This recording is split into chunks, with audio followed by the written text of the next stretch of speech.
Hey guys, ഇന്നത്തോടു കൂടി നമ്മുടെ exam ഒക്കെ കഴിഞ്ഞു. അതുകൊണ്ട് തന്നെ റൂമൊക്കെ ഒന്ന് ക്ലീൻ ആക്കാന്ന് വിചാരിച്ചു. ഇപ്പൊ ഒരു മാസമായിട്ടുണ്ടാവും നമ്മുടെ റൂമൊക്കെ ഒന്ന് ക്ലീൻ ആക്കിയിട്ട്. അപ്പോ നമ്മുടെ റൂമിനൊന്ന് സുന്ദരനാക്കാൻ പോവാണ്. സമയം കളയാതെ ഇയാളെ സുന്ദരനാക്കോ സുന്ദര. ശുദ്ധവായു കിട്ടാൻ ജനലൊക്കെ തുറന്നു. ആദ്യം തന്നെ ടേബിൾ മേന്ന് തുടങ്ങാന്ന് വിചാരിച്ചു. ഇതിന്റെ മേളിലുള്ള ലാപ്ടോപ്പും സാധനങ്ങളും മാറ്റിയപ്പോ തന്നെ ടേബിള് പകുതി വൃത്തിയായി. ഞാൻ ഇത്ര വൃത്തിയാക്കിയാലും ഒരു മണിക്കൂർ കഴിഞ്ഞാൽ വീണ്ടും പഴയ പോലെ. ഇനിയിപ്പോ എക്സാമും ബുക്കൊന്നും ഇല്ലാത്തോണ്ട് കുറച്ചും കൂടി മര്യാദയ്ക്ക് നോക്കാം. ജനലേമ പിന്നെ ആവശ്യമുള്ളതും ഇല്ലാത്തൊക്കെ ഉണ്ട്.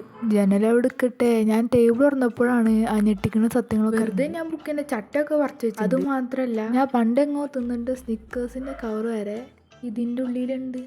അതെല്ലാം പോട്ടെ, ഞാൻ ഈ വീടിന്റെ മുക്കിലും മൂലയിലും ലാപ്ടോപ്പിനെ മോസപ്പി.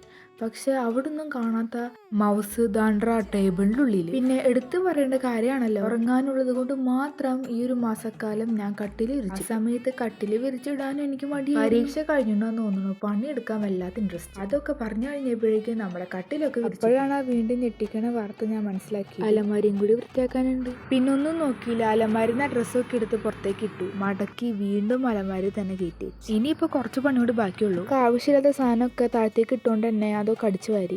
ഇതെല്ലാം ചെയ്ത് കഴിഞ്ഞപ്പോൾ കിട്ടിയൊരു സംതൃപ്തിയുണ്ട്. പിന്നെ മിററും കൂടി ഒന്ന് തുടച്ചു.